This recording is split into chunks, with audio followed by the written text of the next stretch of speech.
As Roger has mentioned, I will be focusing on the chapter that we have put together, which is, forced migration in an urban context.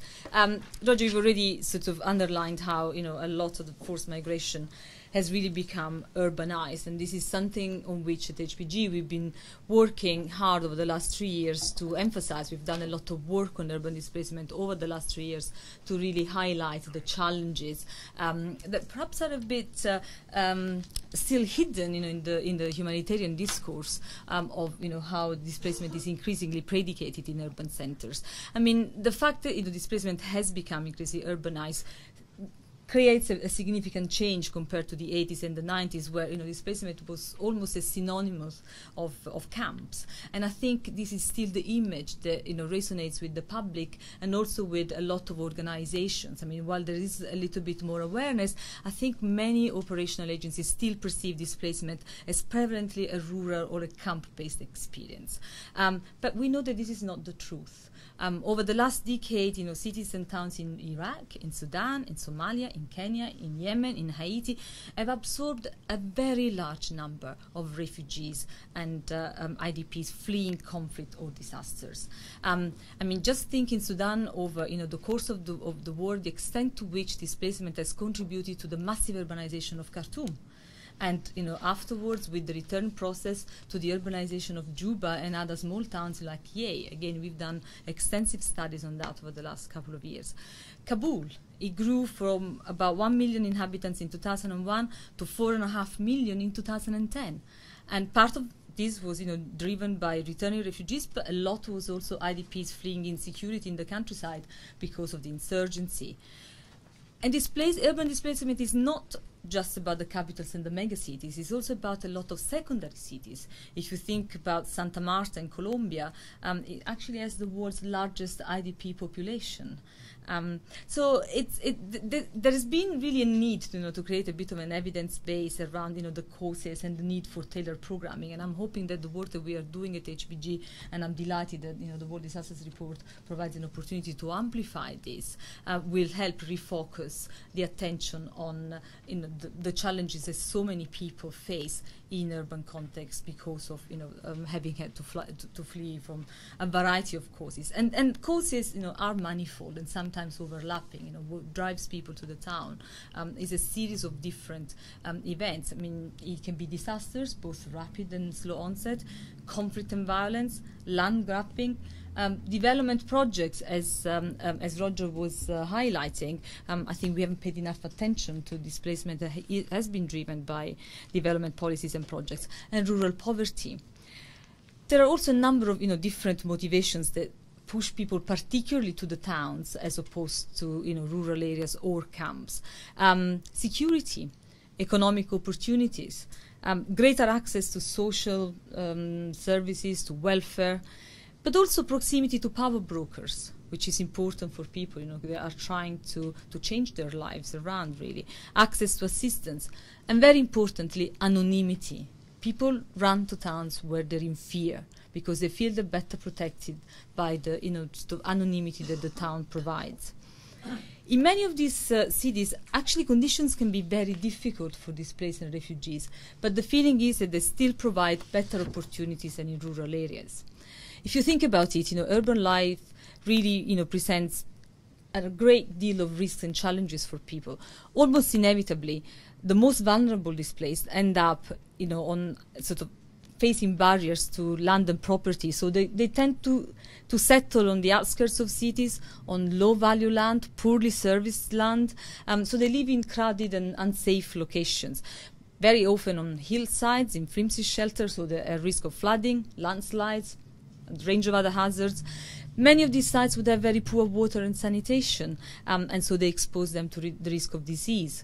Often crime rates are very high. They're exposed to gang violence, recruitment, especially the youth, and we've done quite a bit of work on that. The extent to which the youth are prone, are vulnerable to recruitment in gangs, and it's often because of their desire to belong. The desire to find an identity that they have lost because of the displacement, and which the gang provides. The desire to find a network because they've lost their social networks that they had in the areas of origin. very often these people are without documents. This makes them prone to arrest and harassment by the police, as we have documented very extensively in our Nairobi study. And almost always, their presence is resented by the resident populations, who see them as outsiders, competitors for jobs that are already limited, shelter, services, and so on. A wide range of challenges, and yet these people come to the towns. Now, part of the problem is that, while people could be competitors for residents, there are also clear opportunities for residents, to benefit from the presence of displaced communities. Many residents, of course, rent land to them, rent accommodation to them. They can, benefit from increased economic activity from the enterprise and the assets that the displaced bring with them, from their skills and capacities, as you were saying. But what we've seen throughout the research that we have done, there are too many institutional obstacles that prevent displaced and refugees from realizing their economic potential. And these obstacles are very much, almost always, as a result of the policies that local and national authorities have in place.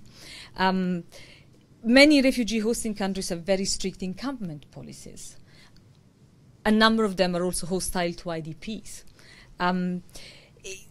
We found in many cases municipal authorities feel overwhelmed by just a normal rural-urban migration. So they consider this place as an additional burden on infrastructure and resources that are already overstretched and they really can't cope with. So even if they may be well disposed, they feel that it's impossible for them to be more receptive of these arrivals. But this kind of negative attitude to allow them to work, to allow them to have secure 10-year titles over land, really prevent displaced and refugees from harnessing the economic benefits that this presence can create. Now, it's true that national attitudes have made responses in urban centers more difficult, but I think it's also important to realize that it is because of the camp mindset, as we call it, that many agencies continue to have. And because of the camp mindset and looking for the displaced in the camps, in the rural areas rather than in towns, actually in many cases displaced populations in urban centers have seen very little assistance. And this has created either chronic vulnerabilities or has actually left acute needs completely unaddressed. Now, over the last few years, I would say that there has been an increasing attempt by a few organizations, not many, a few, to try and address this gap in coverage and try to go beyond the camps and rural refugees. Part of this has been done by trying to adapting the tools used in camps. But I think what our research has highlighted is that the range of tools and systems and approaches that we have perfected and refined in camps and rural situations over decades are really ill-tailored, are ill sort of suited for urban settings. I'll take one example, one sector, protection. Now, the methods and approach that we have used in more rural areas, in camp settings, really don't work in urban areas. Threats in urban centers seem to be much more targeted to the individuals rather than the communities. This is what the research shows. There is a much greater impact of gang and criminal violence, again, something that we see less in a rural situation. The creation of safe environments is much less within the control of humanitarian actors. In urban areas, protection work really involves much more emphasis on community-led responses, working with civil society organizations, focusing on legal dimensions, so legal aid to the displaced, to the refugees, and supporting advocacy to their national authorities. One key difference is the dispersion of displaced populations among the other residents that makes protection work all the more challenges, and how the fact that many of the displaced do not want to be identified. They are there because they're hiding. And they really don't want to be, sort of registered as a refugee or an IDP. And some agencies have had, good results at trying to experiment with, perhaps using outreach workers. They go into these communities, they quietly try to get a sense of, the needs and how they can be best addressed. It's the case of, UNHCR in Nairobi, in Amman, in Damascus. Others have experimented with crowdsourcing and new technology. Although in HPG, we're actually concerned that some of the reliance on technology may actually end up having a negative impact in terms of protection if the data are not particularly well protected, end up in the wrong hands, the way in which the data are collected, and this will be part of our program of research going forward over the next 2 years. It's something where we hope to bring more evidence. We know that there is a number of key priorities in terms of programming in urban areas, and we have identified 4 or 5 areas where programming is particularly crucial. That's housing, land and property, urban violence, legal aid, and livelihoods. In terms of, I know we like to call them sectors. If we had to call them sectors, these are the kind of, let's say, areas of work that are particularly pertinent to urban areas. And they are priorities because they target the primary sources of vulnerability in most urban centers. So as I said before, in many cases, displaced and refugees are open to acute stresses because of poor tenure security.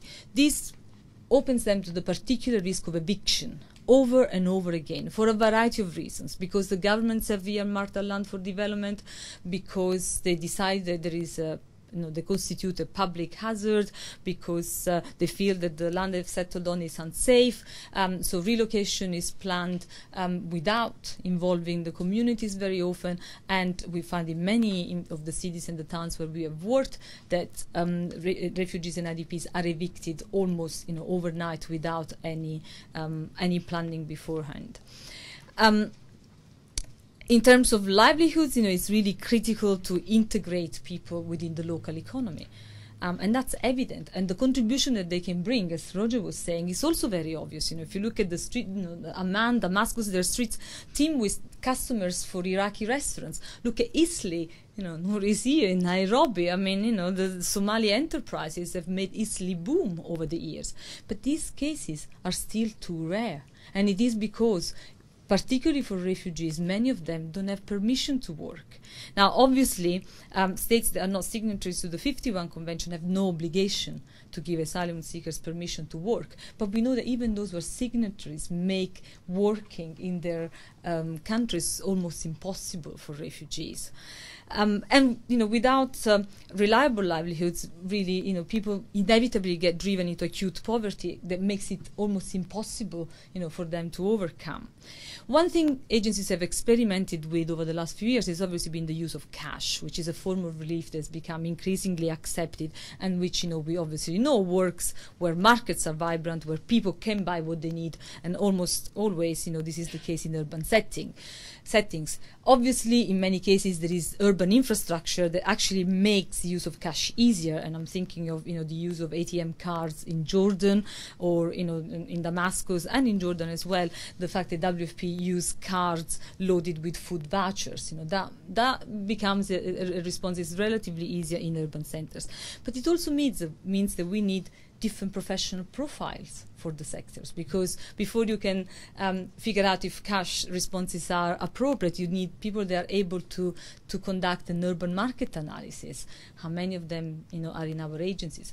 Look at the wash sectors. You don't need engineers who can drill borehole. You need people that know how to develop a piped network in towns. Likewise, in the shelter sector, you need people that have expertise in slum upgrading, rather than in erecting a tented camp in the middle of nowhere. Likewise, around health, we know that displaced have there's a particular prevalence of mental health disorders because of depression, because of the sense of isolation.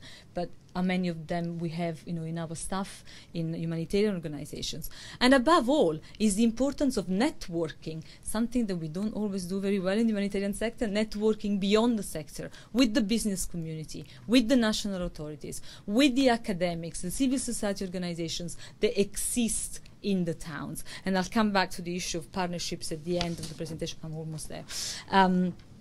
In general, we've seen a mushrooming of policies and guidelines over the last few years, and some are welcome, of course. The UNHCR guidelines and the policy on urban refugees that was endorsed in 2009. Habitat has promoted, some focus on humanitarian action in urban settings, but we still haven't seen a translation into practice. What is welcome in particular is also the focus on urban violence, and some organizations, the IFRC in particular, but also MSF, have been particularly focused on that because they recognize urban violence as being a specific area of concern. And there is a convergence of concerns over gender-based violence. Gang violence in cities are really creating, an urban agenda for protection and leading, to new approaches, or at least some thinking around new approaches to prevent violence in urban settings. But overall, what is lacking is still some leadership over response to displacement in urban areas.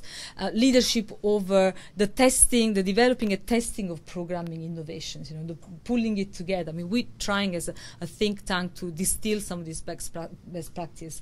We published a special issue of disasters on urban displacement, but I think it's still too, it's kind of left to the academics and the policy community, and we need more operational field testing and more coming together of these. And just to conclude, what really needs then, what needs to be strengthened? There's 2 or 3 key things that are highlighted in the report. As always, better informed context analysis, but a context analysis that is really focused on understanding the specific vulnerabilities of urban communities. But this means really the extra layers of complexity the urban settings do present, the multiplicity of actors, the complex patterns of displacement and marginalization, and the fact that they really bring a resource intensiveness that we don't find in rural settings. I can tell you from the studies that we have done, we've done studies in 7 countries over the last 3 years, the amount of time that's gone in planning and undertaking the studies in urban settings. HPG's been doing studies for 15 years. But the difficulty of doing the studies in urban setting has actually taken us by surprise, because it's a very different way of operating, of trying to identify the communities, trying to research the needs, and it's something which we need to be mindful. Assessment tools, system and approach, they need to be redesigned for urban areas, because the approaches we have for camp settings, as I said before, just do not capture the complexities of humanitarian needs in urban areas, and they use inappropriate indicators. We need a much more sophisticated disaggregation of the data to design programs in urban areas, to have approaches that are tailored to the huge variation of needs that we find in urban areas. And also, whilst it's true that some displacement-specific vulnerabilities exist, I think we need to bear in mind that targeting this in urban areas will be very difficult, if not impossible, because of the dispersed settlement of the displaced and the refugees, because of the desire to remain anonymous, because of the security constraints, and because of the political tensions. Also, the traditional categories of vulnerabilities that we use are not the same. I mean, our research shows that, especially around youth and gender, some of the most vulnerable categories in towns are actually young males, young men, because of their basically the easiness with which they get recruited into gangs, and that doesn't really fit with the traditional categories of vulnerability we normally have. So this means, a greater use of community-based assessment tools, using more participatory approaches that, again, are not really part of the usual toolkit of humanitarian organizations. And above all, the partnerships, the link with municipal and national actors with development actors. I mean, this needs to be at the center, and Roger, you've already said that, how crucial it is that both humanitarian and development communities come together to address both the acute and the chronic vulnerabilities that exist in urban settings, that have both long-term interventions and more rapid interventions to address the acute element.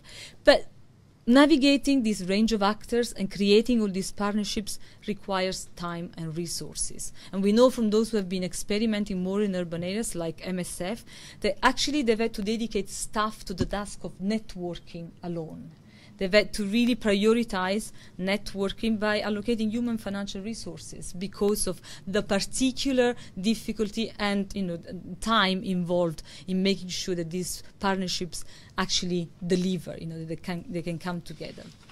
So just to say that, obviously there's a great deal of interest, of openness, of attention now, but, so far most of the responses of the humanitarian responses to urban displacement have been inadequate, poorly funded, on too small a scale, and isolated from national and development responses.